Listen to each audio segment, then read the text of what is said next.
across America. Live, this is Point of View.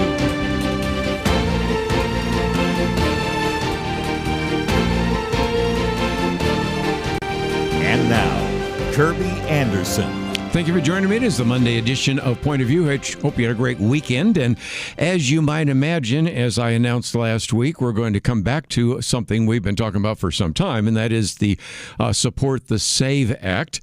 And one of the things that we've encouraged you to do is go to the website, pointofview.net, and there's a take action item there.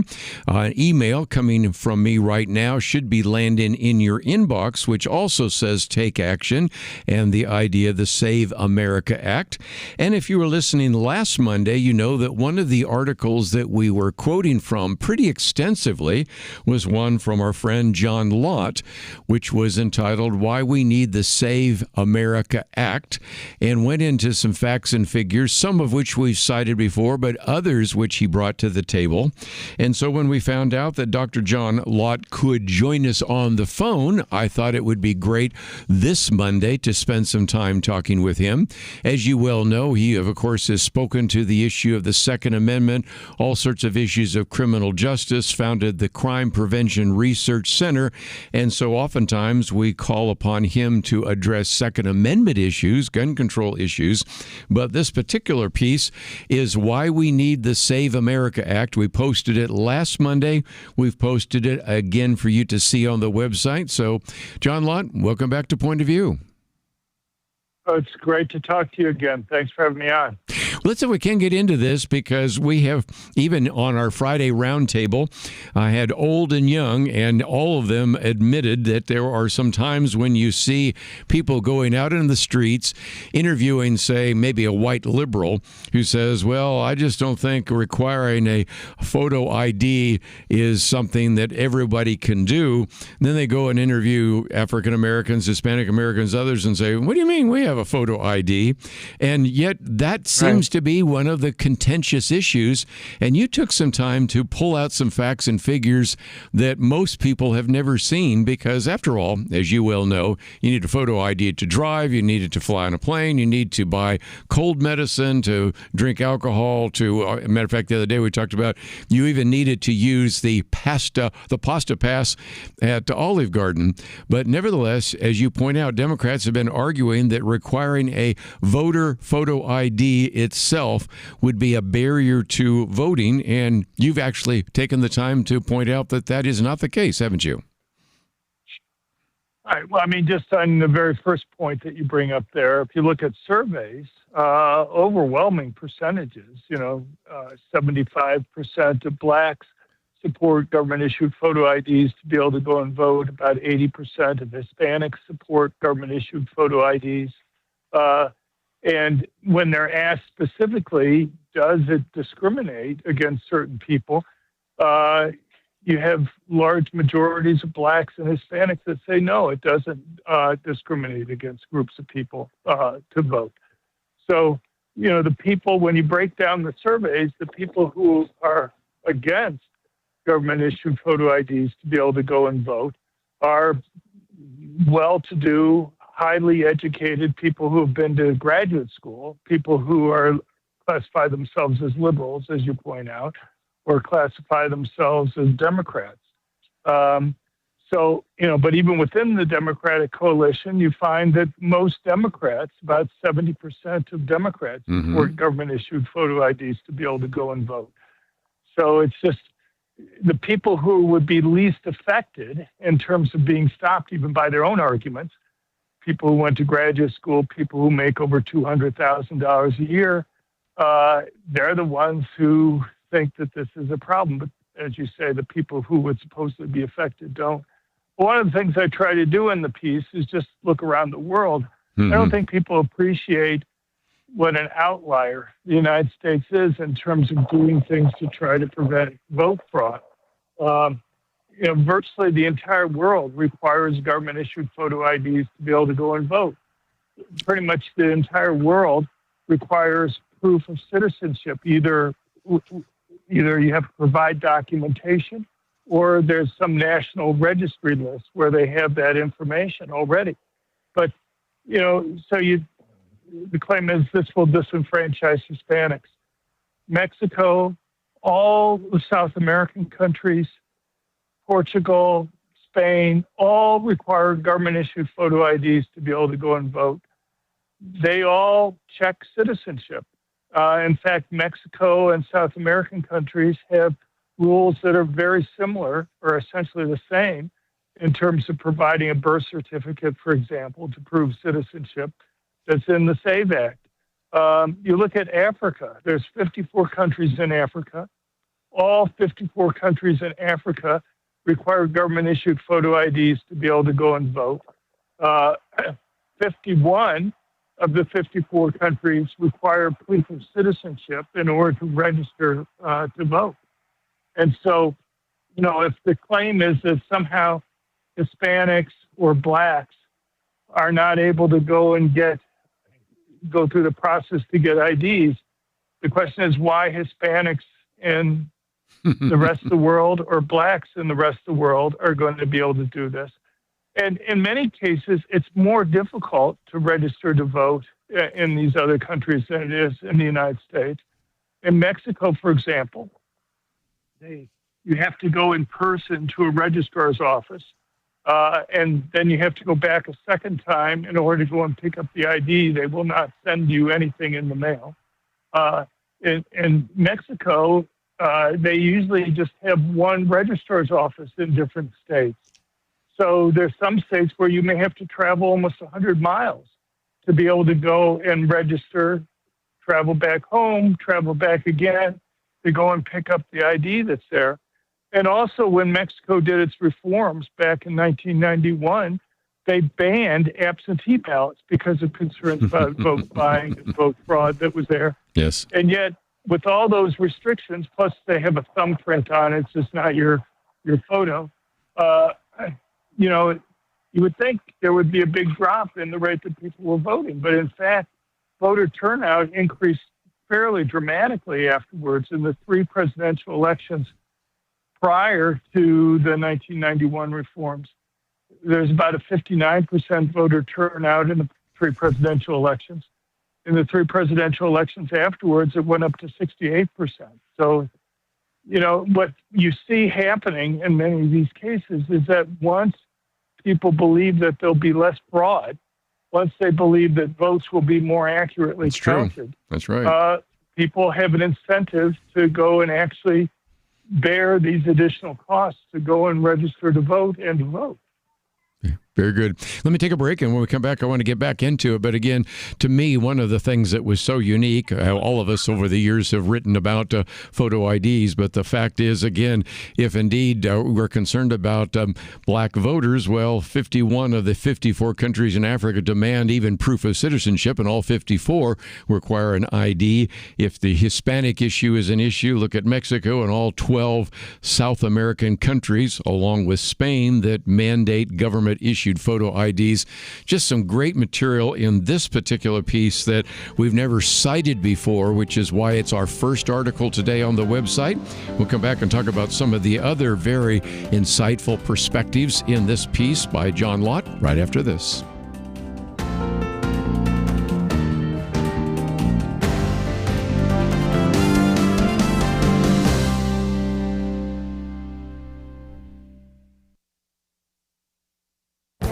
This is Viewpoints with Kerby Anderson. Young people are rampaging in cities across the country, and Heather McDonald has written about why this is taking place and what we can do to stop it. She begins by documenting what happened when more than 1,000 teens swarmed a Chicago neighborhood. Then she documents several other riots, including the mayhem that took place on Independence Day. She lists 9 reasons given by politicians for why teen takeovers are happening. These range from loneliness to COVID to poverty to the need for safe spaces to too much law enforcement. She concludes that none of these explanations withstand scrutiny. She reminds us that other countries had more stringent COVID lockdowns and have not experienced teen takeovers. It's not about hunger or poverty, since every participant carrying a smartphone isn't looting stores for food, blankets, or warm socks. And law enforcement is the response to violent takeovers, not their trigger. While we're talking about law enforcement, it might be good to ask them. Police officers, district attorneys, and sheriffs offer a different explanation for the teen takeovers. They are the consequences of decades-long demonization of the criminal justice system. She concludes that the juvenile justice system was emasculated in the last few decades for the same reason that has happened to the adult system, to avoid the charge of racism. The current system makes the problem worse. Teens know they're less likely to be arrested. If the police decide to arrest a teenager, they are more likely to resist arrest. Even if the arrest is successful, they're likely to be released. Curfews are another suggestion, but many activists raise an outcry over curfews. Teen takeovers are not a mystery. Teens are no longer accountable to parents or law enforcement. I'm Kerby Anderson, and that's my point of view.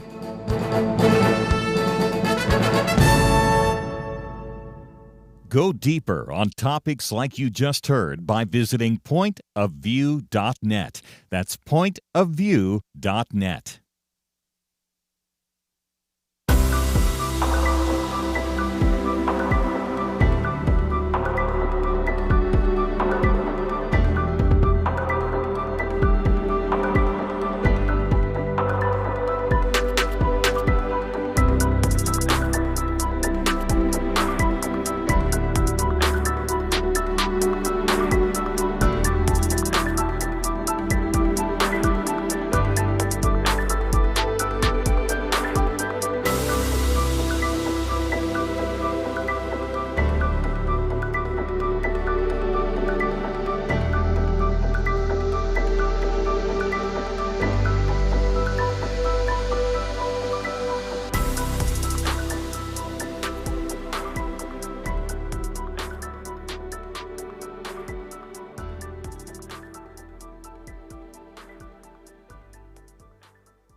You're listening to Point of View, your listener-supported source for truth. Continue our conversation today with Dr. Jon Lott. And let me just again mention that he is the founder of the Crime Prevention Research Center. We have a link to that on our website. You can just simply go to crimeresearch.org and find that. Some great material that he's always posted on crime statistics, Second Amendment issues. Lately, of course, even talking about the attempt to abolish ICE and what that would mean, and on and on. And those are certainly great resources, and you've heard me quote from him many times here on Point of View. But this one is a little bit different. It's a piece that he wrote the other day, and we posted it last Monday, posted it again today, Why We Need the Save America Act. We talked about, John, of course, looking at Africa, looking at South America.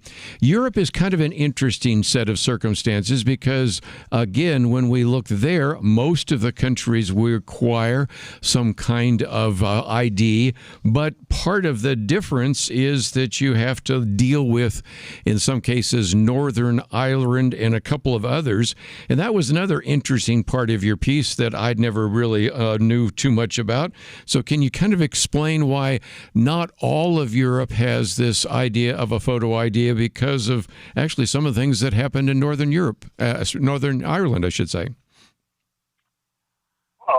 All 47 countries in Europe now require government-issued photo IDs. That hasn't always been the case, but there has been concerns about vote fraud that has occurred. And by the way, one of the reasons why we deal with this issue at the Crime Prevention Research Center is that there's concerns about, vote fraud is a crime. So we covered that. For sure. But, so if you look at this, just one general point, and that is people have to understand that how in the rest of the world, this isn't really a debate that divides parties. People on both sides of the political spectrum, or all sides, basically support government-issued photo IDs and things like proof of citizenship. The debate that we see in the United States is very unique. So if you look at the Northern Ireland, the first concerns about vote fraud occurred when Margaret Thatcher, a conservative, was prime minister. And they instituted some rules for IDs that people had to have. But what was discovered after a while was that people would go and create counterfeit IDs. Yes. And so when Tony Blair, who was Labour, became prime minister, in 2002, he put through legislation that tried to create tamper-proof voter IDs to stop that from occurring. And so, about a decade afterwards, when kind of the statute of limitations for people who committed vote fraud had ended, you had statements from people like the head of the IRA kind of bragging about how they had whole armies of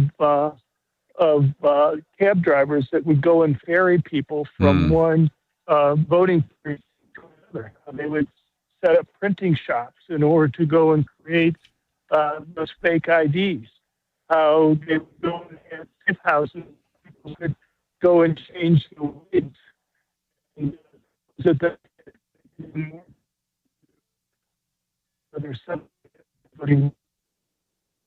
Seem to be losing you here. Can you speak more into the microphone?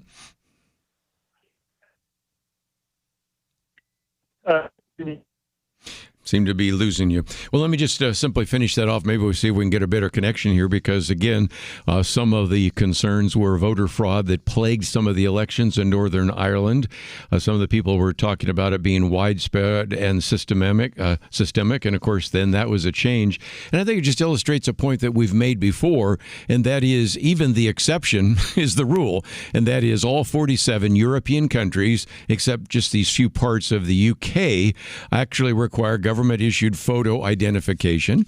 When we also look, as I mentioned just a few minutes ago, 54 countries in Africa require an ID. 51 of the 54 require some kind of proof of citizenship. And then, of course, when we look at for Hispanic voters, whether you look at all 12 South American countries, Mexico, of course, Spain, you can just see that the reality is that wherever you go around the world, this is a controversial issue, really only in the United States between parties, because usually there is almost universal bipartisan support of having a secure voting system. And so if we can connect back up with Jon Lott, I might just spend a moment talking about, well, why is it that this has become so political in America when in many cases we certainly have not been able to see that in other countries? So, John, let me see if we can come back to you, because one of the quotes that you have in there is one that I've used before. We have a number of listeners in the state of Michigan, and the Senator, Elisa Slotkin, claimed the other day that if we did pass the Save America Act, that this would, quote, literally allow this administration to rig our democracy so that it would be hard for any Democrat in any state to win an election. Then went on to even suggest that this requirement of having a birth certificate would mean that married women wouldn't be allowed to vote because the birth certificate didn't match their married name. And these are the kind of arguments that make no sense, but it illustrates again what was bipartisan in almost any country in the world has become a political issue here in the United States, don't you think?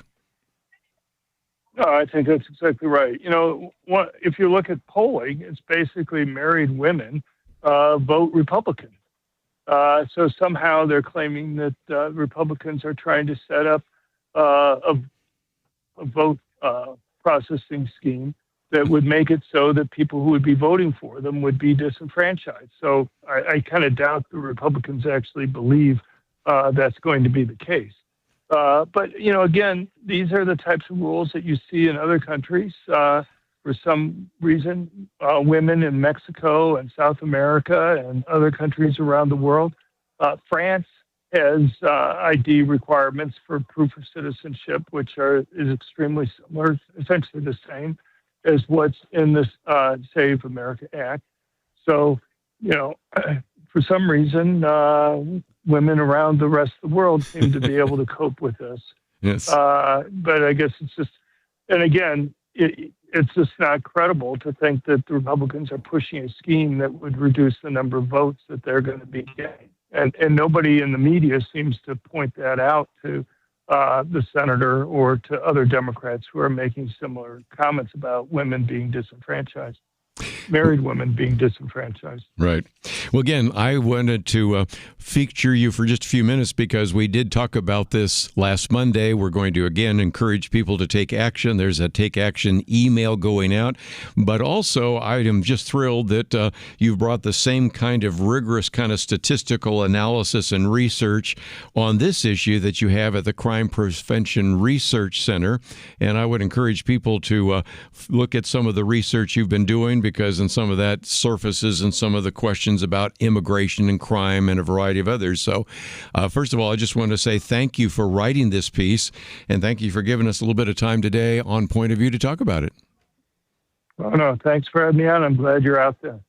Well, we're going to take a break, and when we come back, I'm hoping that the connection we can work out in the future will work out, but I think that worked pretty well. And for those of you that now receive an email from us, let me just mention that email just went out, and I've got, again, a quote from the president, which again was saying that I'm asking voters to contact their elected officials, and to make it easy for individuals to do so, we have the take action item. So you can either go to the website, which is pointofview.net, and just scroll down to the section that we have, which is entitled Action, Take Action. It's on the left-hand side, and it has Support the SAVE Act. Or you can go to the email that just went out just about a half an hour ago, and it will say Take Action, and we give you the information. We use the most recent CNN poll, which shows 85% of white Americans, 82% of Latinos, 72% of black Americans who support voter ID laws. The numbers that are in the Jon Lott piece, he has a different survey, which actually have numbers that are even higher than the ones we have in our piece, but they're all in the 70%, 80% range, and just illustrates again that this is not controversial, or at least it shouldn't be controversial. But as Jon Lott points out, you have some of the most fallacious arguments being used by some of the leading Democrats right now. I mentioned, of course, Senator Slotkin from Michigan, Senator Chuck Schumer, who's the Senate Minority Leader, saying this will impose Jim Crow-style restrictions on voting. No, it will not. And if you find yourself interacting with somebody who really believes that, you can show them the 4-page piece by Jon Lott. You can also show some of the material we have on our Take Action item. As we go to a break, I'm asking you to take some action. Contact your 2 United States senators. We'll take a break, be back with more right after this. In 19th century London, 2 towering historical figures did battle, not with guns and bombs, but words and ideas. London was home to Karl Marx, the father of communism, and legendary Baptist preacher Charles Spurgeon. London was in many ways the center of the world, economically, militarily, and intellectually. Marx sought to destroy religion, the family, and everything the Bible supports. Spurgeon stood against him, warning of socialism's dangers. Spurgeon understood Christianity is not just religious truth, it is truth for all of life. Where do you find men with that kind of wisdom to stand against darkness today? Get the light you need on today's most pressing issues delivered to your inbox when you sign up for the Viewpoints commentary at pointofview.net/signup. Every weekday in less than 2 minutes, you'll learn how to be a person of light to stand against darkness in our time. It's free, so visit pointofview.net/signup right now. pointofview.net/signup. Point of View will continue after this.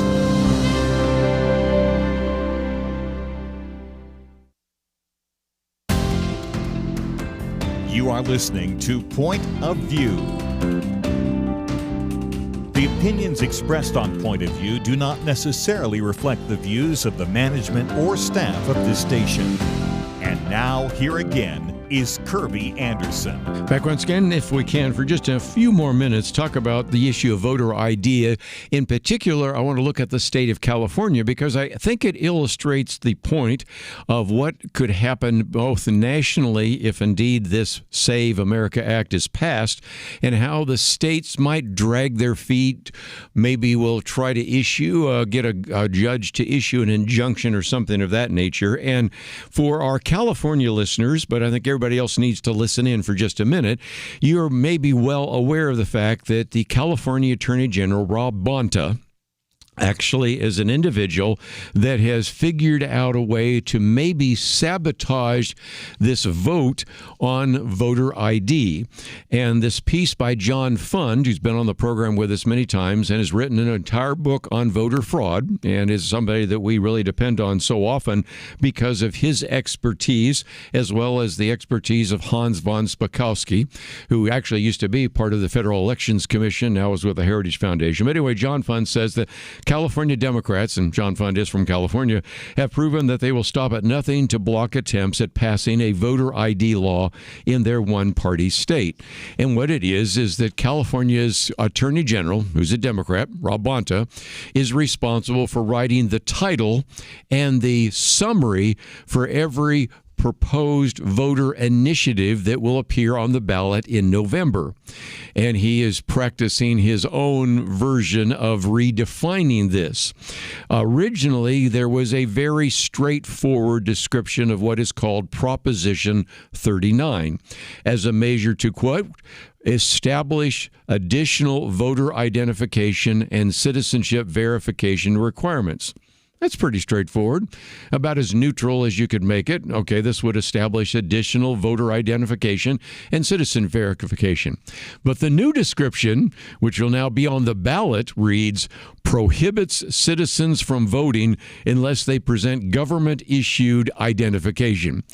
Do you notice the difference? Well, if you don't, I can't help you. But I think you can get a pretty good idea there that instead now the summary even goes on to say, if passed, it invalidates mail ballots that do not have the last four digits of the designated government-issued identification number written on the envelope. It prohibits in-person voting without presenting government-issued identification. It goes on and on and on, and it is written in, as you might have imagined, about the most negative way possible.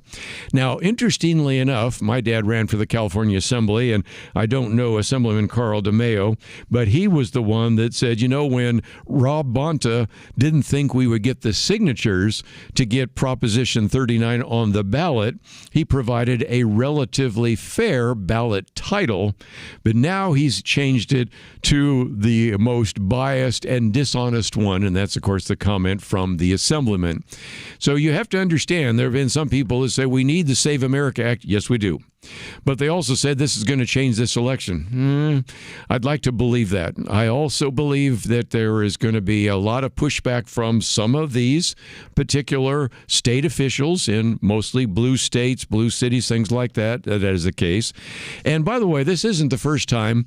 If you think I'm just beating up on the Attorney General for a one-off, this is not the first time, as John Fund points out, that he has done what John Fund calls it, a partisan switcheroo on the ballot language.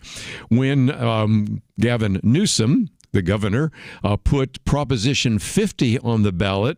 This was the gerrymandering of various congressional districts in the state of California. There's Rob Bonta, who has one that says authorizes temporary changes to congressional district maps in response to Texas partisan redistricting. Again, just as partisan as it can possibly be. Now, interestingly enough, if you are paying attention at all to not only the national constitution, but the Constitution of the state of California, the law requires a true and impartial title and summary. And again, if you can't see how this one has a sort of definite bias, well, I, again, probably can't help you. But I just thought I'd point out that while we're talking about this issue of voting, the first step might just be the Save America Act, but I suspect there will be some follow-up steps along the way. And the reason for that is very clear, and that is just never underestimate what some of these state officials, mayors, governors, and others might indeed do. So, nevertheless, I just thought I would point that out. I live in the real world.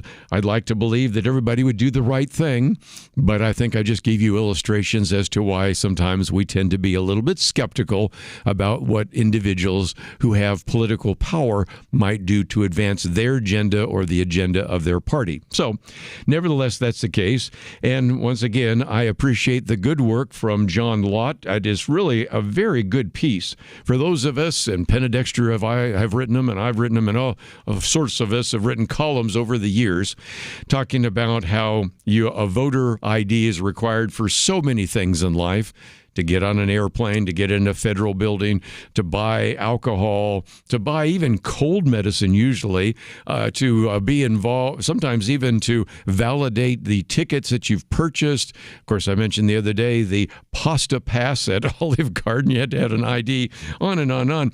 But his list of all the countries for example, Africa, South America, in Europe that require this is not a partisan issue. It's pretty much bipartisan, except in, apparently, the United States of America, and apparently mostly for the Democrats. And I think that has been illustrated again by the actions by the Attorney General there in the state of California. But the other thing I appreciate Jon Lott for is his look at criminal justice.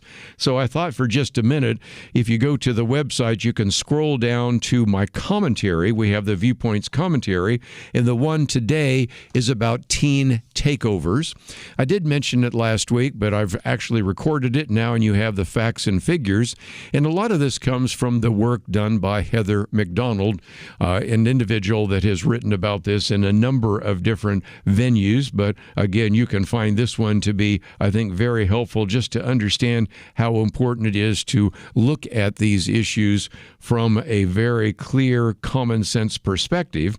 And what she does is remind us that there are arguments being made right now by certain politicians when we've had these teen takeovers, these riots that run through some of these cities and take over the neighborhoods. And she talks about, for example, the 1,000 teens that swarmed a Chicago neighborhood, then some of the riots that took place on Independence Day. Of course, you're going to see a whole lot more in the future, I am sure. And there have been all sorts of reasons given for why these are happening. And she simply explains that none of these explanations withstand scrutiny. You know, the idea that, well, this was because of the COVID lockdowns reminds us, though, that other countries that had more stringent COVID lockdowns never experienced these teen takeovers. It's about hunger and poverty. I'm going to be talking with our guest, Terence Lister, next hour about hunger and poverty. But again, most of these participants are running around with smartphones, and they're not looting the stores for food, blankets, or warm stocks, or that the law enforcement is the problem. No, it's the response to the takeovers, not the trigger. And again, as she is wisely able to do, she spent a fair amount of time interviewing people in law enforcement and others. And whether you talk to police officers, district attorneys, or sheriffs, she says they offer a very different explanation for the teen takeovers. They are the consequence, they say, of these decade-long demonization of the criminal justice system.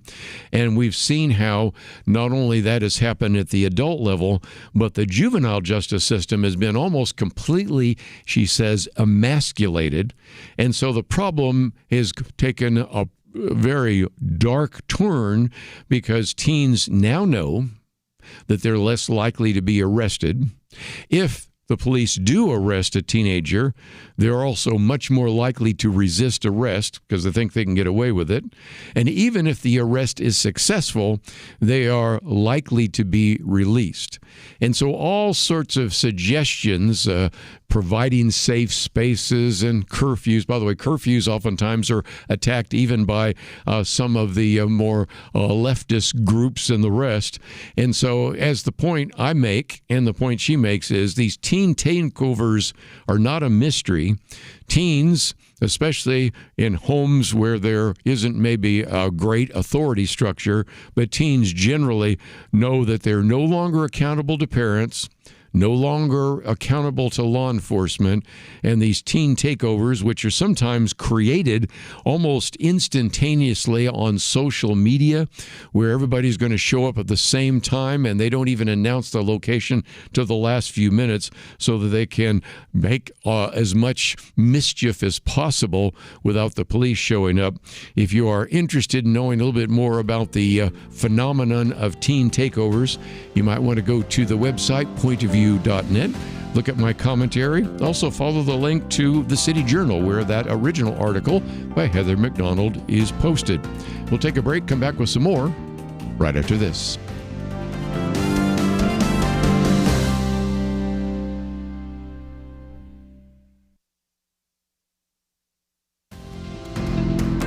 You're listening to Point of View, your listener-supported source for truth. Back once again, let's see if we can for just a minute remind ourselves that even though the 4th of July is behind us and in the rearview mirror, this will be a time in which we'll continue to celebrate the 250 years of America.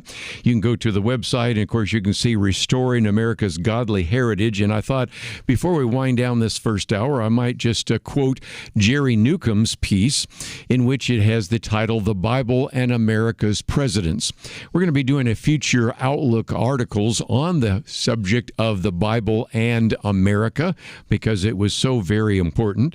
And Jerry Newcomb has been on the program, and his co-author Peter Lilbeck has been on as well. We talked about his book, George Washington's Sacred Fire. And I pointed out to Peter at the time that one of the things I loved about his original book, and now the kind of abridged version, is he has a section in the back about representative biblical quotations and allusions used by George Washington. And you might remember, if you happen to be here in the interview we did with Peter Lilbeck, that he actually put that together because he had been reading this book by a historian at SMU, just kind of south from where we're broadcasting today. And at Southern Methodist University, this professor made the rather bold statement that George Washington never quoted the Bible. And because that's always the argument, well, he was a deist because he never quoted the Bible. He didn't go to church that often. He didn't take communion. Of course, we explained all those details, but that's where Peter says, wait a minute. He quotes the Bible all the time. He just didn't put chapter and verses. And the bottom line is that most people, if they have any kind of biblical understanding, if they have some kind of biblical literacy, you can't read through a speech by George Washington or a variety of others I'm going to quote in just a minute and not come to the conclusion that they're quoting the Bible. But in our day and age, we tend to say, okay, that was in Matthew chapter 5, or this was in Isaiah, the Liberty Bell, that was Leviticus. But most people would have known that because there was a level of biblical literacy. Anyway, George Washington referred to, of course, the religion revealed in the Word of God. Jerry Newcomb reminds us that John Adams said the Bible is the best book in the world. It contains more philosophy than all the libraries. Thomas Jefferson, who wasn't, of course, as orthodox as most of us would have hoped, but nevertheless said, of all the systems of morality, ancient or modern, which have come under my observation, none appears to me so pure as that of Jesus. James Madison, while we assert ourselves a freedom to embrace, to profess, and observe the religion which we believe to be of divine origin, we cannot deny an equal freedom to those whose minds have not yielded to the evidence. But again, talking about this idea of religion from a divine origin. Later, John Quincy Adams, probably even more of your typical kind of evangelical, said, let us then search the scriptures. The Bible contains the revelation of the will of God. I have myself for many years made it a practice to read through the Bible once every year. Andrew Jackson is known for saying that book, sir, is the rock on which our republic rests. Of course, Abraham Lincoln, in regard to the great book, I have but to say, I believe the Bible is the best gift God has given to man. All the good the Savior gave to the world was communicated through this book. But for this book, we could not know right from wrong. All things most desirable for man's welfare here and hereafter are to be found portrayed in it. U.S. Grant, of course, General and 18th President of the United States, the Bible is the sheer anchor of our liberties. James Garfield, who, by the way, was a pastor, says, it pains my heart to see the ignorance and bigotry that is abroad in the land. I wish that men would let all human traditions alone and take the Bible alone for their guide. Teddy Roosevelt said a thorough knowledge of the Bible is worth more than a college education. Of course, Calvin Coolidge, sometimes it seems as though a popular familiarity with the Scriptures is not as great as the present time as it's been in the past, because he was lamenting even then what was happening in the 1920s. He says the foundations of our society and our government rest so much on the teachings of the Bible that it would be difficult to support them if faith in these teachings would cease to be practically universal in our country. And he could see some of that happening back in the 1920s. A couple more real quickly. Franklin Delano Roosevelt, during World War II, distributed copies of the New Testament to their various individuals, or for Jewish military, they had just excerpts of the Old Testament. And he wrote a foreword in these books, quote, "Throughout the ages and throughout the centuries, men of many faiths and diverse origins have found in this sacred book words of wisdom, counsel, and inspiration."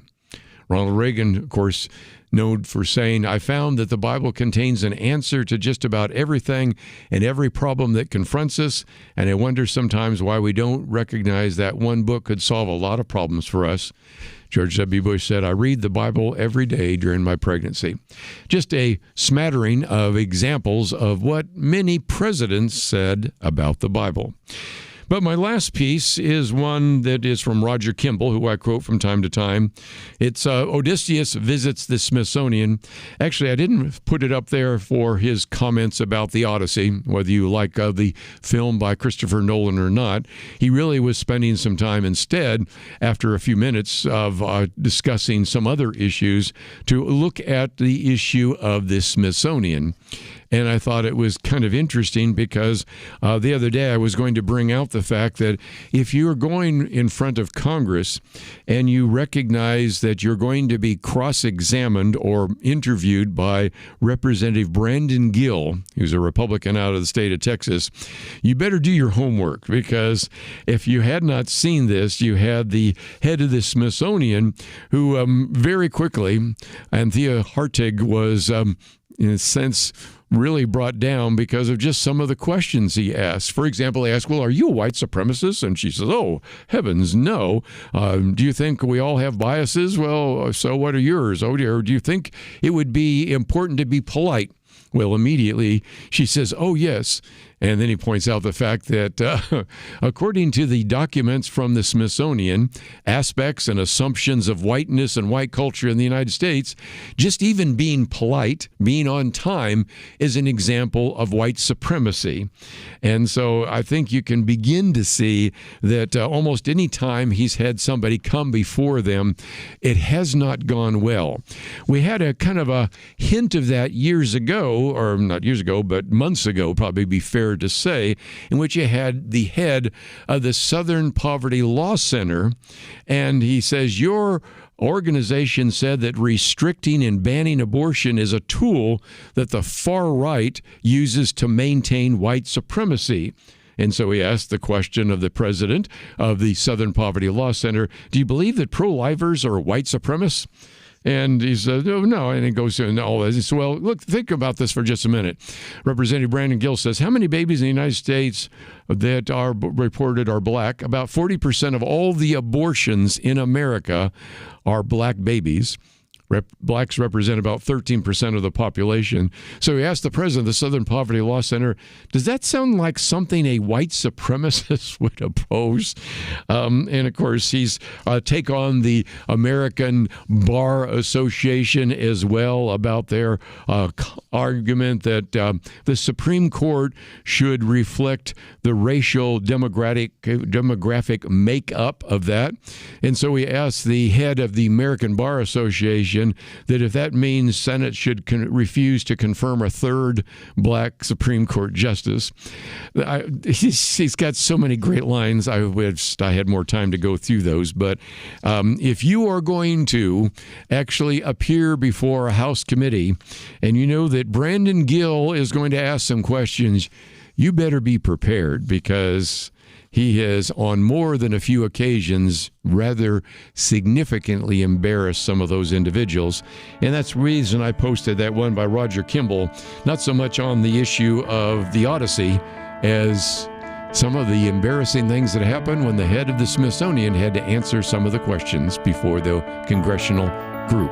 We'll be right back. The Bible tells us not to worry, and yet there is a lot of worrying stuff in our world today. Thankfully, the Bible doesn't stop at telling us not to worry. God gives us a next step. He says we need to pray. But sometimes even knowing what to pray can be difficult, and that is why Point of View has relaunched our Pray for America movement, a series of weekly emails to guide you in prayer for our nation. Each week, you'll receive a brief update about a current issue affecting Americans, along with a written prayer that you can easily share with others. We'll also include a short free resource for you in each email so you can learn more about the issue at hand. Will you commit to pray for America? Go to pointofview.net. Click on the Pray for America banner at the top of the page to subscribe. Again, that's pointofview.net. Click on the Pray for America banner. Let's pray together for God to make a difference in America. Point of View will continue after this.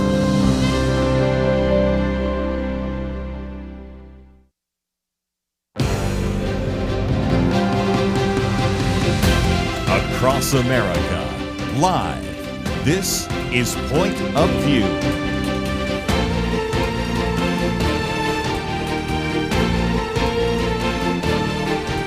And now, Kerby Anderson. Second hour today, we're going to spend some time talking about this book, From Dropout to Doctorate.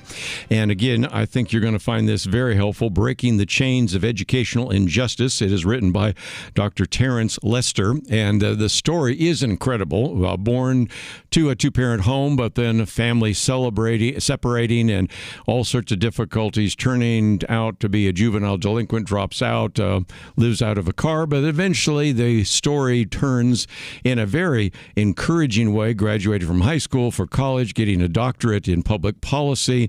Later, his father and he get together again, and matter of fact, we got a great picture of him being baptized, and just some other great stories along the way. So I think you're going to find it to be encouraging, and all as well maybe a way to begin to think about what we can do to bring about change in our community. It is written, as I mentioned just a minute ago, by Terence Lister, who is a storyteller, public scholar, speaker, community activist, and of course an author. We have a link to his website so you can find not only this book but many other books that he has written on this various subject of poverty and homelessness and community mobilization. He's the founder and executive director of Love Beyond Walls, which is a nonprofit organization. This book came out last year. It's published by our good friends at InterVarsity Press. And Dr. Lister, thank you for being with us today here on Point of View. Thank you so much for having me. Let's, if we can, maybe also explain that this is a little different book.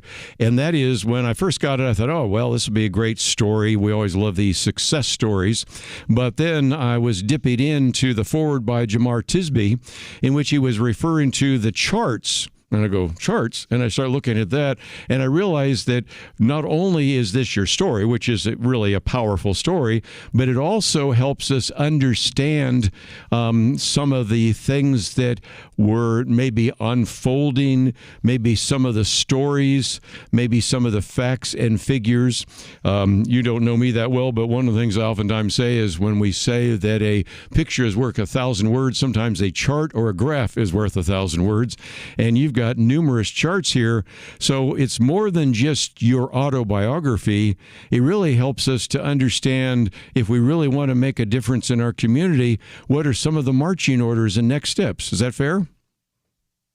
Yeah, I would say that is fair. One of the things that I really wanted to flesh out in the book is just this mashup of me navigating my own struggles and pitfalls and barriers, but also having the reader to actually get in the vehicle, so to speak, the metaphorical vehicle, and produce that in charts so they could really understand what I'm actually understanding about how my life unfolded in retrospect.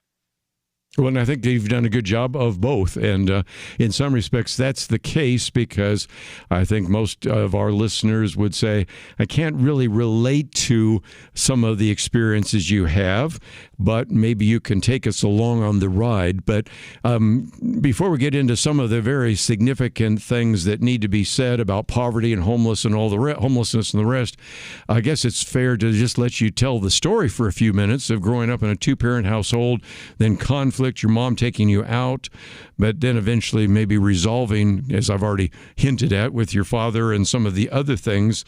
So there's all sorts of difficult chapters, but there's also some great successes at the end, aren't there?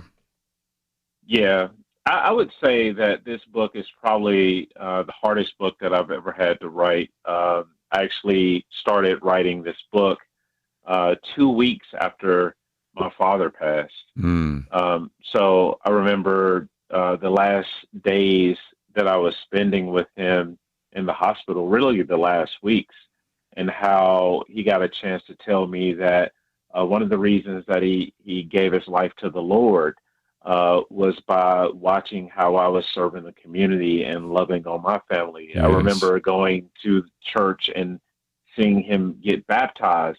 But I also got a chance to really understand and in many ways get a chance to humanize him. You know, they say that a child goes through three phases when it comes to parents. They idolize them, and then they can demonize them. And if they are fortunate enough, they get a chance to humanize them. And so while reconciling with my own father, we got a chance to have that bond of forgiveness and really digest what it is that we both experienced as we were both growing up. I heard his story, he heard mine.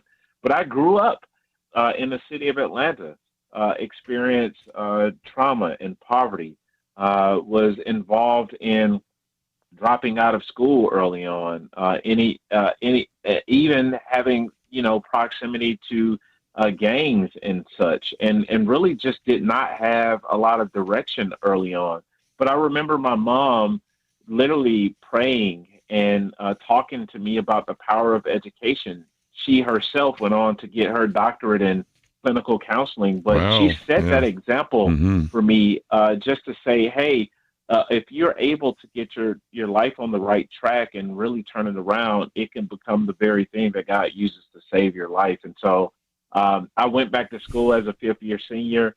I overcame a lot of those odds. I'm sure we'll get into it, but many mentors in the community that surrounded me started to call out things in me that I couldn't even see in myself, and that started to turn and shift the trajectory of my life.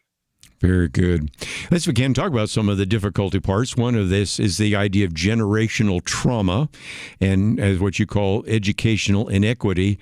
And you can kind of think of two circles here. If this was television right now, I'd put up one of the diagrams there where you have poverty in one circle, trauma in the next. And you can remember your Venn diagrams where the two are separated, but really the two come together. And in that overlap is very significant. And as an individual that when I was just a teenager helping in African-American communities deal with maybe tutoring, I'm sitting on a board now which is for a school that actually is in an inner city, I can recognize that if you're involved in poverty and you are certainly not able to necessarily feel like you're going to be able to think about tomorrow because you're trying to think about today, schoolwork doesn't seem very important. Fear of not getting shot by a drive-by or something of that nature is certainly at least one explanation for why you said, high school has no meaning to me. I just need to drop out because I'd rather go with the gangs and do some of those kinds of things. So when we come back from the break, I'd love to have you talk about how this whole idea of poverty is really tied up into all sorts of other issues in terms of trauma. And also, I still think one of the great illustrations there is, because I ain't got a pencil, so I wanted to maybe use that poem to get that a point across. But if you find yourself saying, I'd like to know a little bit more about him, of course, his other books are I See You, which talks about the invisible people, When We Stand, which gets into the issue of justice, All God's Children, and how to confront some of these issues. And then, of course, this one, From Dropout to Doctorate. These are all resources that you can find at terencelester.com. Go there directly. Of course, we have a link to him as well, and we'll come back and have him tell the story about how these two circles connect and what we can do to break the chain of poverty. All that coming up right after this.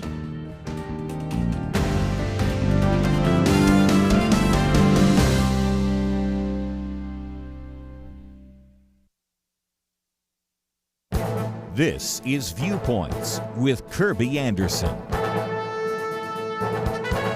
Young people are rampaging in cities across the country, and Heather McDonald has written about why this is taking place and what we can do to stop it. She begins by documenting what happened when more than 1,000 teens swarmed a Chicago neighborhood. Then she documents several other riots, including the mayhem that took place on Independence Day. She lists 9 reasons given by politicians for why teen takeovers are happening. These range from loneliness to COVID to poverty to the need for safe spaces to too much law enforcement. She concludes that none of these explanations withstand scrutiny. She reminds us that other countries had more stringent COVID lockdowns and have not experienced teen takeovers. It's not about hunger or poverty, since every participant carrying a smartphone isn't looting stores for food, blankets, or warm socks. And law enforcement is the response to violent takeovers, not their trigger. While we're talking about law enforcement, it might be good to ask them. Police officers, district attorneys, and sheriffs offer a different explanation for the teen takeovers. They are the consequences of decades-long demonization of the criminal justice system. She concludes that the juvenile justice system was emasculated in the last few decades for the same reason that has happened to the adult system, to avoid the charge of racism. The current system makes the problem worse. Teens know they're less likely to be arrested. If the police decide to arrest a teenager, they are more likely to resist arrest. Even if the arrest is successful, they're likely to be released. Curfews are another suggestion, but many activists raise an outcry over curfews. Teen takeovers are not a mystery. Teens are no longer accountable to parents or law enforcement. I'm Kerby Anderson, and that's my point of view.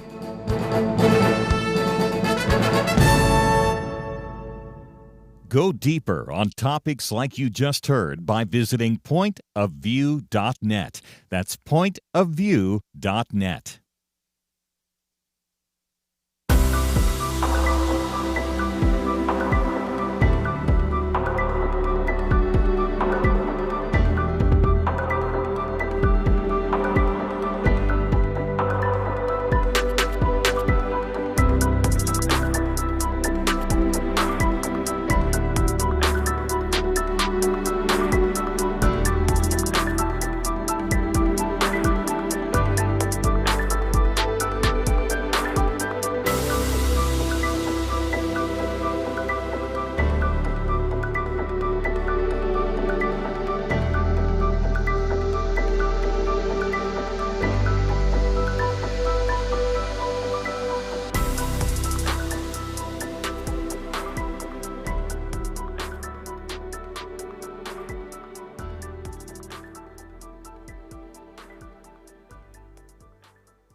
You're listening to Point of View, your listener-supported source for truth. Back once again, Terence Lister with us. And again, the book is entitled From Dropout to Doctorate. If you'd like to know more about him, we have a link to his website. We have a link to Facebook and X and YouTube and Instagram, all sorts of great resources that you can connect up with him.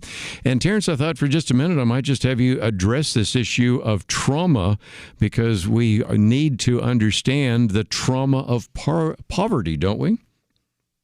Yeah, I think so. And, you know, when I was doing research for this book, I kept coming across this clinician's research, Dr. Knowles, and she reframed poverty and trauma for me. She literally said that poverty itself is a form of trauma. Mm-hmm. I mean, when you sense. think about it, poverty affects the whole well-being of a person. Yeah. Poverty affects somebody emotionally, socially, occupationally, physiologically, psychologically, spiritually, environmentally.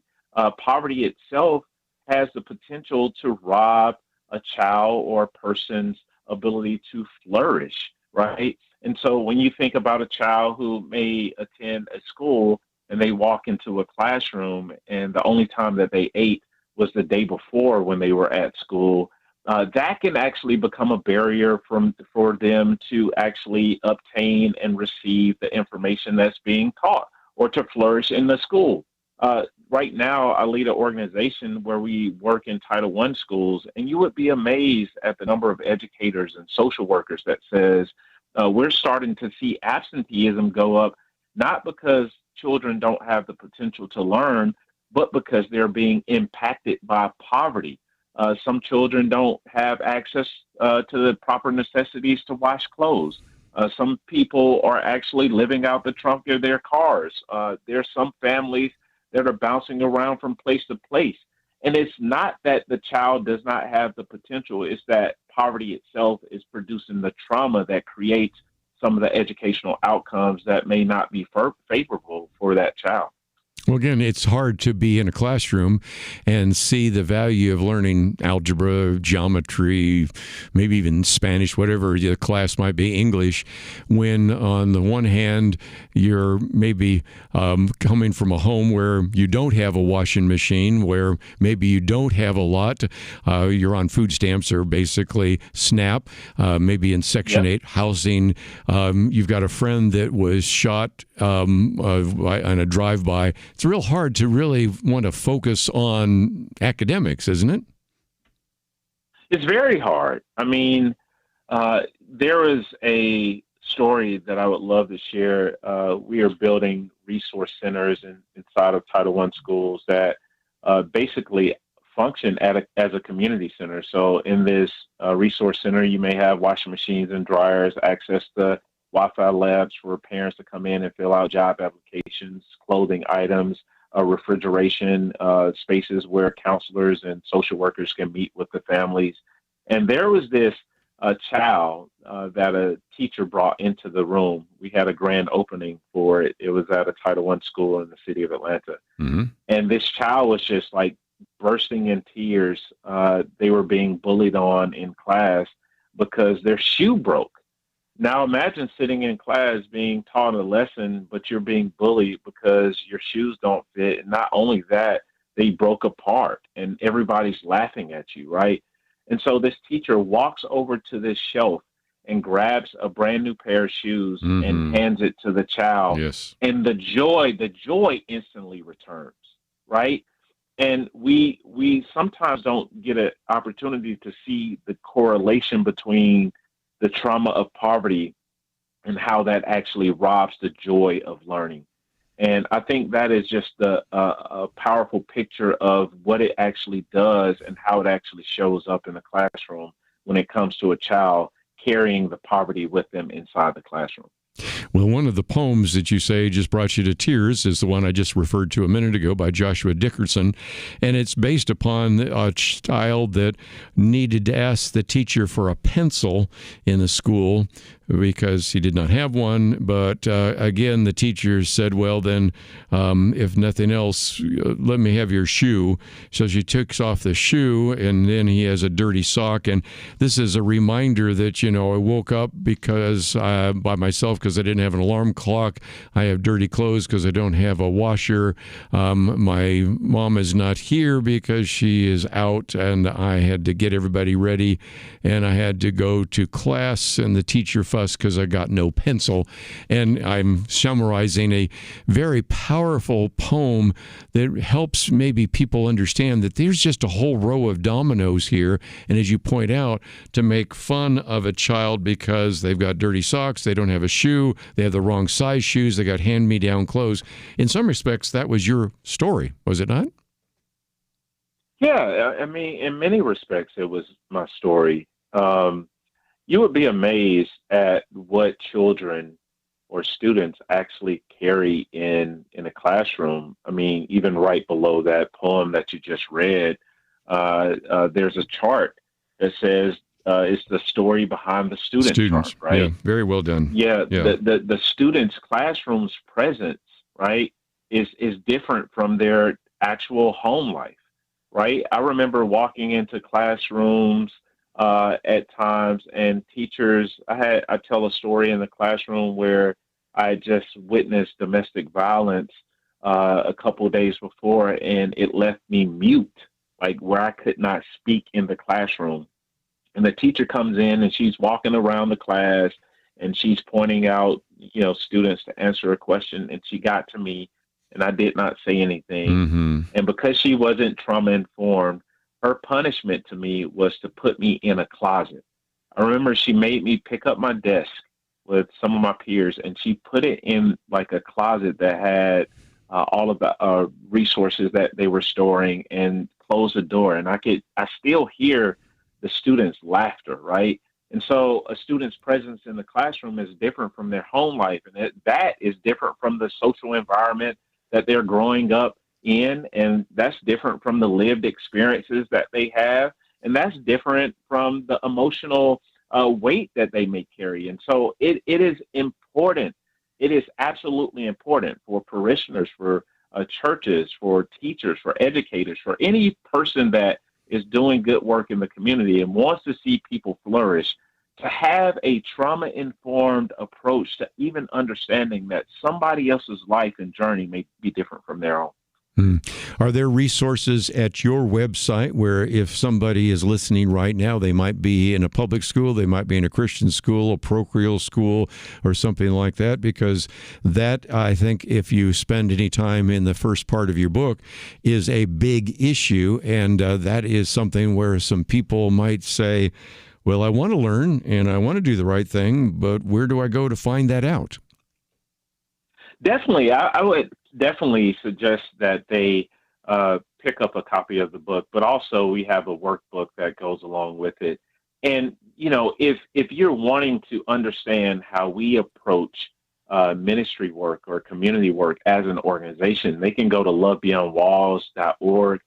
We have free documentaries on our site. If they just click the Learn button, they could learn all about Zion's Closet and how that idea was born from a relationship I even have with my daughter, who came to me in the second grade and said that she wanted to help the unhoused community because she was watching her mother and me serve in the community.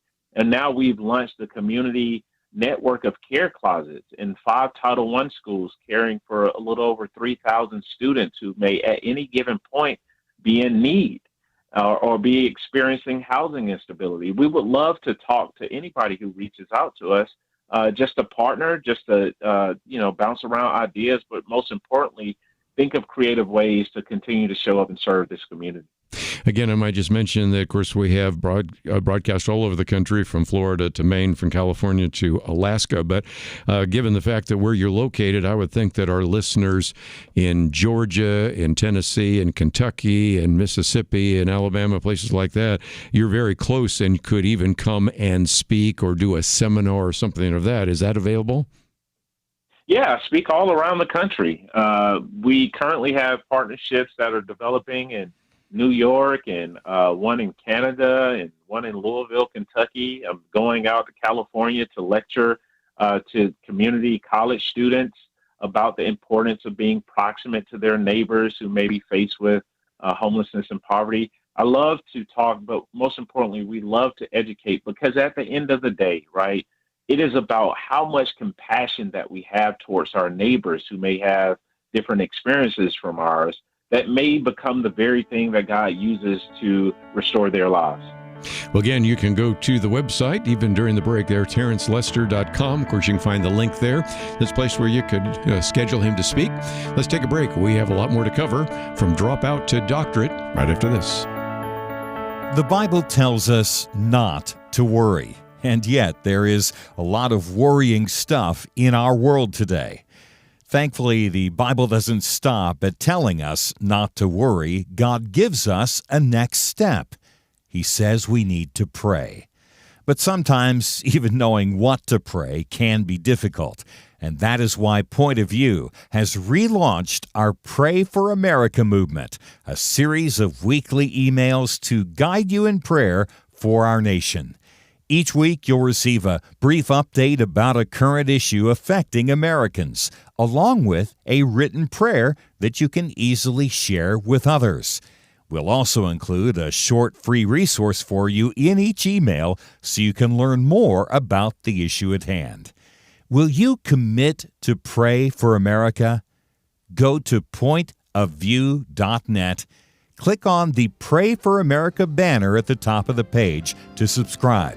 Again, that's pointofview.net. Click on the Pray for America banner. Let's pray together for God to make a difference in America. Point of View will continue after this.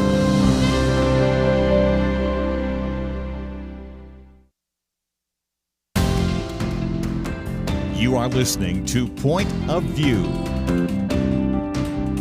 The opinions expressed on Point of View do not necessarily reflect the views of the management or staff of this station. And now, here again is Kerby Anderson. Back once again talking about this book From Dropout to Doctorate, and Terence Lister with us, and he was talking about some of the traveling he's doing, and I thought I might mention that just in passing because this time next week, I believe I'm still in Philadelphia at that time. Then we're going up to meeting some people in other parts of the country, including Massachusetts, but there is an opportunity for me to meet with many of you at an event that's in Portsmouth, New Hampshire, New Hampshire, and I think if you are interested in that, you might want to call the line for Point of View, which is 800-347-5151. If you live in the New Hampshire area, love to meet with you. That will be later in the week next week, but I just thought we would mention that. I'll mention a few more times as we go along, but I just was looking forward to meeting some of you in various parts of the country, and this is our first time to really have a significant East Coast trip, so let me encourage you to do so. Of course, we still have our Take Action item. And, of course, we have a link to terencelister.com if you'd like to know more about him, his books, or have him come and speak. And, Terence, let's, if we can, maybe get into something you were alluding to, and that is there's a whole section you talk about in terms of poverty and proximity. I've already alluded to the fact that if you're in a high crime area, then you lack the safety and security to really be able to focus on school challenges. The issue of food deserts we've talked about before. I've actually spoken on that as well. And even the fact that many of these schools are underfunded, I can see by just looking at your zip code of where you lived, what were the schools like in your community? And when you try to turn all of that around, it's pretty monumental, and that's one of the reasons why you have spent some time trying to help people think through some of those issues through Love Through Beyond Walls.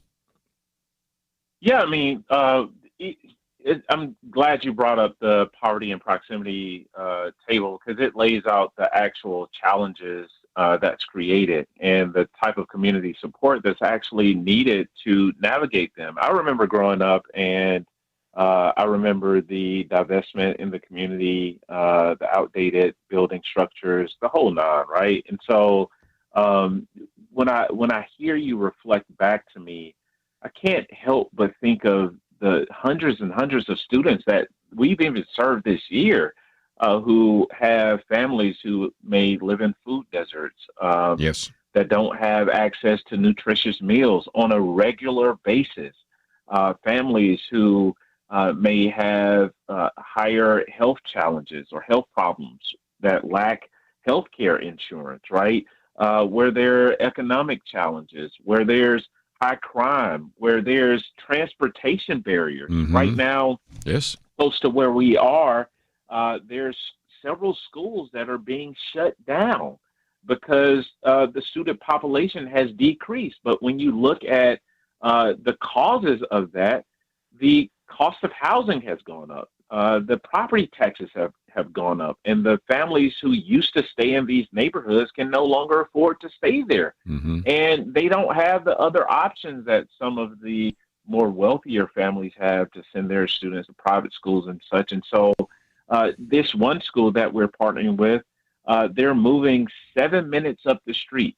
And just 7 minutes up the street has created transportation barriers for some of the lower income families that stay in the neighborhood, where it's may drive up absenteeism. Who knows, the principal has said. And so when you have all of those factors and you don't have the type of support that is needed, it can create barriers for access to higher education long before you even dream about it. Let's talk about the role of the church for just a minute, because I sat on the board of West Dallas Community School, but the only way that works is because we have the West Dallas Church.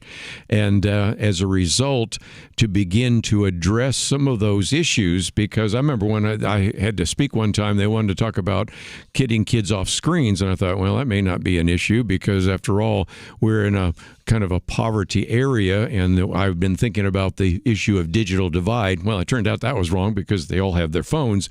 But back to the issue of transportation, most of the young people that we have in the school can walk there, but sometimes they have to walk across neighborhoods that I wouldn't walk across in the early morning or late afternoon. So in some respects, these issues need to be addressed not just at the church level, the community level, almost in terms of policing, and of course you also mentioned just the increased cost of housing and things of that nature, driving individuals out of what used to be stable neighborhoods.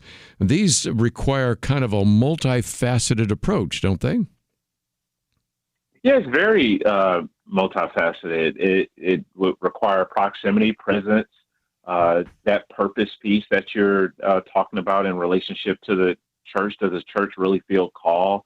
Sometimes when I talk to churches, I tell pastors and leaders, sometimes it's great to just take an assessment of what's present in the congregation. Mm-hmm. You'll be amazed. I've spoken at churches who have more carpenters in the church, right? And we've been able to partner to build structures for the unhoused communities. There's times where I've spoken at churches, they had a higher population of educators, right? And we've created tutoring programs that service, families who may find themselves in need of those types of support systems. There's even times when I've talked at churches and they had lawyers in there. And I remember one story where a lawyer actually volunteered to help somebody who was unhoused that our organization was working with recover their identification cards. And so when I hear you talk about that, I'm saying that it takes the whole community being bought in. And sometimes churches can lead that charge, because what better place than to mobilize so many people from all walks of life that comes into a place to worship God, to be on mission for God, out in the community that surrounds it. Well, again, as I was implying, but maybe I need to say that not only do we have the church in the community, but we have the churches outside that can provide that, because as you point out, the particular school that we had there really developed out of, first of all, this tutoring program, but with that then, of course, doctors, lawyers, dentists, all sorts of other individuals are able to provide some of that as well. So we'll reconnect here in just a minute with Terence Lister, but before we do so, let me just mention that this book is entitled From Dropout to Doctorate, and I think, Terence, we have you back online, don't we? I guess we don't. Well, we'll see what we can make. Okay, there. Do we have you now? I'm seeing we're having some problems with our phones. So let me just mention real quickly as we're going to a break, and then we'll refocus in just a minute, that there are 5 elements of community support. And one of those we've been talking about is proximity. The other is presence, which is the idea of awareness and having presence at the time and those kinds of things. Then purpose, about reminding people in the communities that they certainly need to see how they can align with what God's plans might be, practice as well as patience. And yes.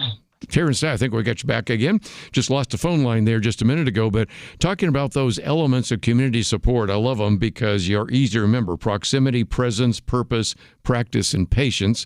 And since we're coming to a break, let me just maybe when we come back from the break, have you go through those, because, again, I'm hoping that people will listen to this and say, okay, there's maybe something we can do in our community, or maybe your community is okay, but there is a community on the other side of town or down the road where you can joint venture to bring about some of the kinds of changes, and they maybe can learn from some of the things that you're doing at Love Beyond Walls, some of the things that you have been implementing, and of course many of the things you're talking about in this book, From Dropout to Doctorate.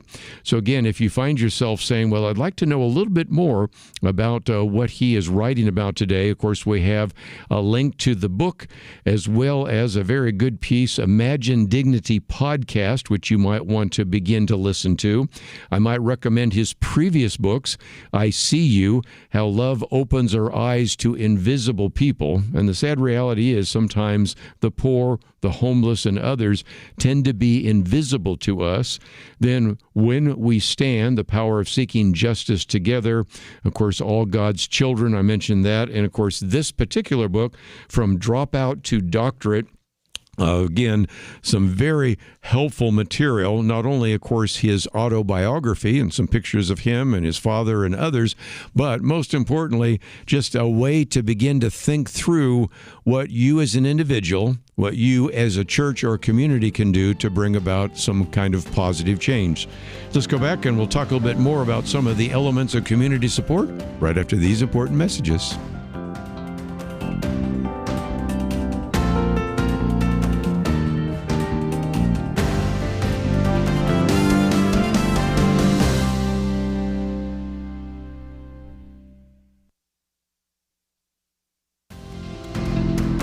You're listening to Point of View, your listener-supported source for truth. Okay, for a few more minutes as we continue our conversation with Dr. Terence Lister, From Dropout to Doctorate. And Terence, if you can, give us maybe some elements of community support, and if we have time, I might even talk about what you call safe spaces, a great acronym there as well, because there are a need for us to begin to think about what we can do. So give us our marching orders.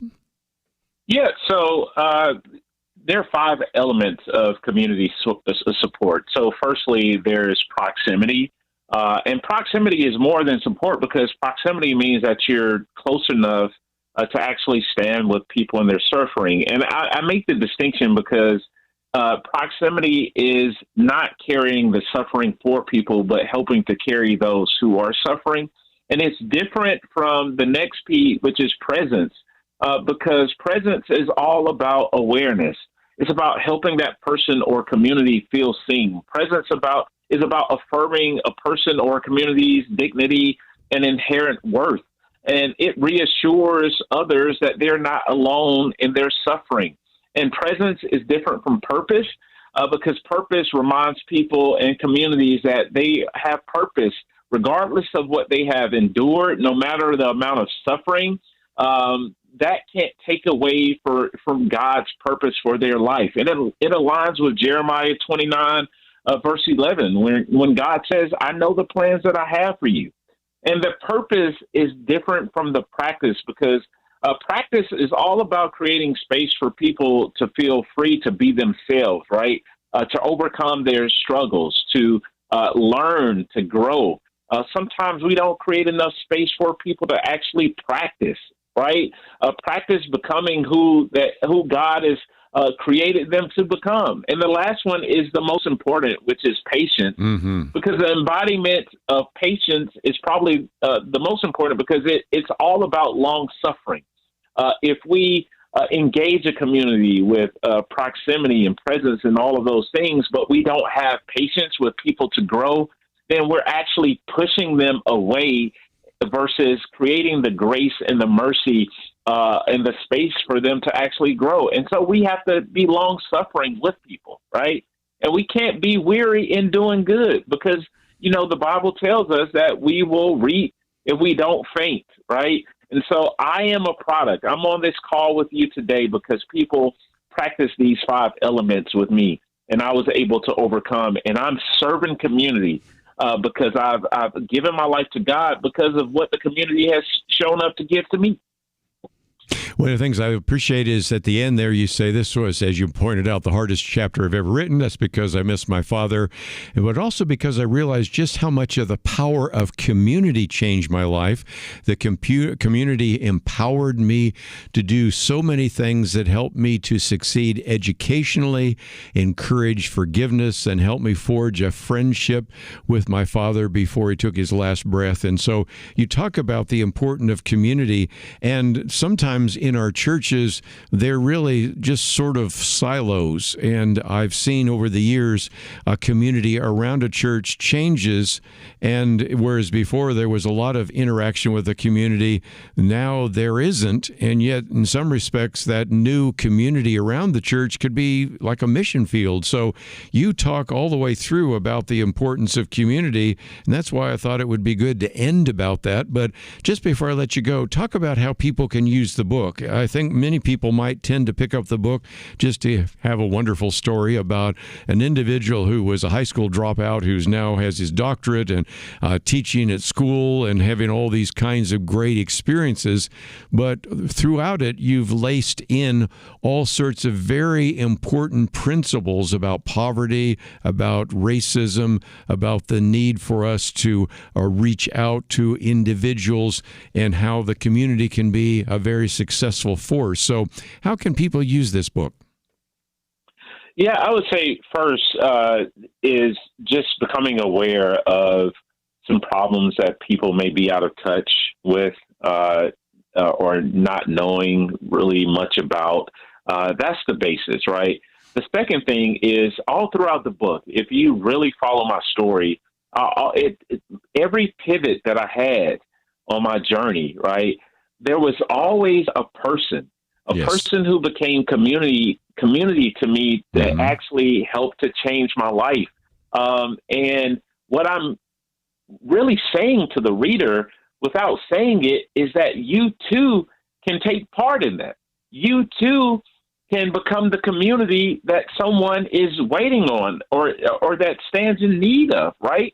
And then there are different things all throughout the book of different ideas and ways to support those who may be in the community that may not have different experiences than you have, right? And so I'm laying all of this out to suggest that maybe my story should not be a rarity. Maybe that there are more just like me who just need to be seen in a way by someone that could actually change the trajectory of their life. And that's what I'm communicating all throughout the book. Yes, and I was going to say that as well. You and many other people we've interviewed over the years are the exception. I'd like to turn those exceptions into the rule, and I think what you are trying to accomplish certainly accomplishes that. Terence, thank you so very much for writing the book, and thank you for giving us an hour today here on Point of View to talk about it. Thank you so much for having me. Let me just real quickly mention that tomorrow we are going to have Louis Marcos with us. Dr. Marcos, again, an individual that we've had on the program. We're going to talk about his book, My Apologetics Dinner Party. Maybe a great way in which you can maybe share your Christian faith, and I thought it was really a good piece in that regard. Then we're also going to talk about the need to protect our Supreme Court justices. We've focused on that. Going to come back to that topic again.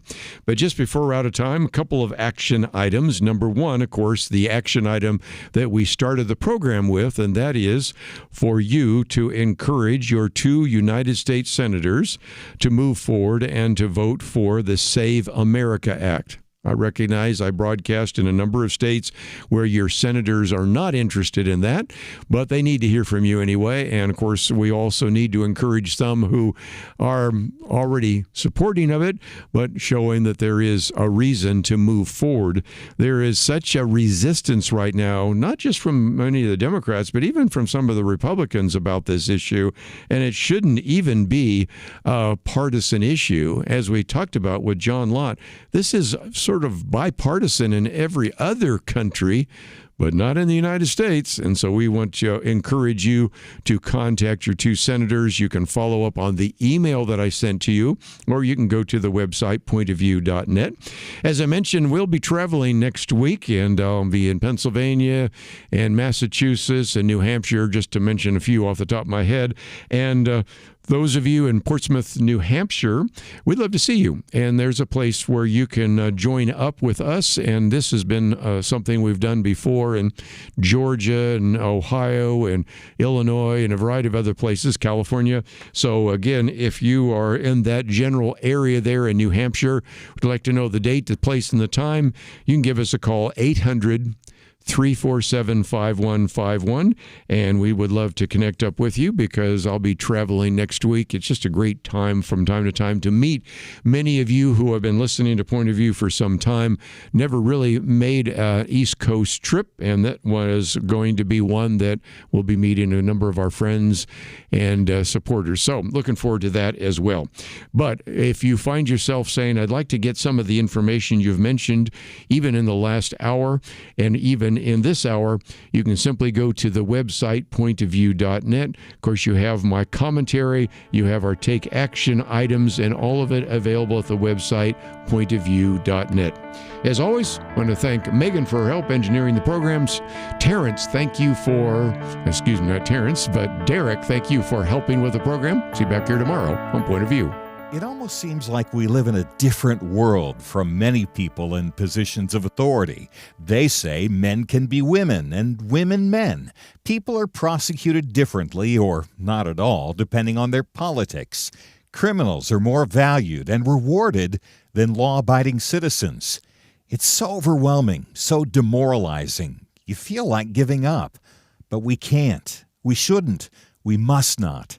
As Winston Churchill said to Britain in the darkest days of World War II, never give in, never give in, never, never, never, never yield to force, never yield to the apparently overwhelming might of the enemy. And that's what we say to you today. This is not a time to give in, but to step up and join Point of View in providing clarity in the chaos. We can't do it alone, but together, with God's help, we will overcome the darkness. Invest in biblical clarity today at pointofview.net or call 1-800-347-5151. Pointofview.net and 800-347-5151. Point of View is produced by Point of View Ministries.